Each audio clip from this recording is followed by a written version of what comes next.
there's a lot of interesting stories. There's a case study over at Niche Pursuits. There is a case study which is not public. I don't think it's public over at Skip Blast. My friend Shauna Newman, she's publishing like, I think it's about 2,000 pieces of content so far. She's actually getting traffic and it's AI. She's not even reading it. And the thing is, it's interesting from an intellectual standpoint, from a, hey, let's see what can happen. We have these new tools available to us. Let's see what'll happen.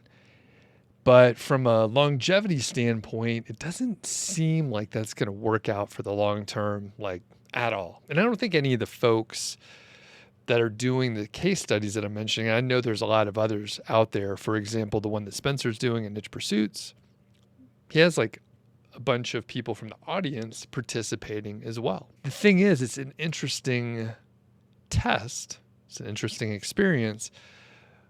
But I argue that, number one, there's probably something better that you could do with your time, unless you happen to be selling one of the tools. And there's, potentially a good way to use AI as a true assistant. However,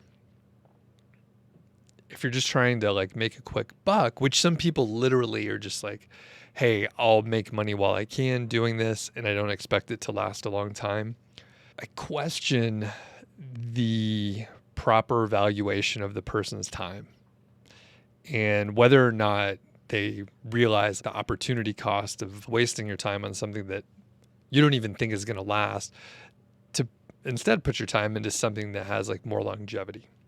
Most likely for things that we want to have a person's input, their actual thoughts, you don't really want to read a genericized version that is AI. Once you figure it out, then it's way less interesting. Now, if you're just trying to, do something, you're trying to solve a specific problem, like your sink is clogged up or something like that, and you need to solve that problem, you don't necessarily need the narrative behind it. In a lot of cases, you actually want to, especially if you're spending time reading, you want it to be written by a human. There's a few scenarios where you don't really care, and that's totally fine. I contend that most people probably don't want to read AI. And if you're looking for like some original thoughts or creativity or something like that, you're probably not going to find it in the AI content. So that is the overall thesis. Like, if you're publishing a shitload of content on your content website using AI, I hate making predictions, but I'll just say, from me judging you,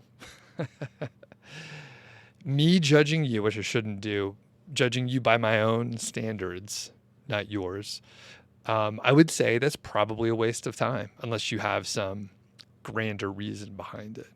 So, for example, Spencer is running his full case study. He's getting a lot of audience engagement as part of a community.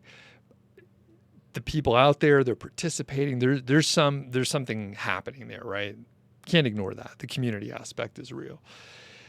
Shauna, she's testing it out. She has a bunch of other sites. Last time I talked to her, she has like 70 sites, and there's like one at least where she's using a little AI at a really extreme scale. Other people, I don't really know, but there's probably a better way to spend your time.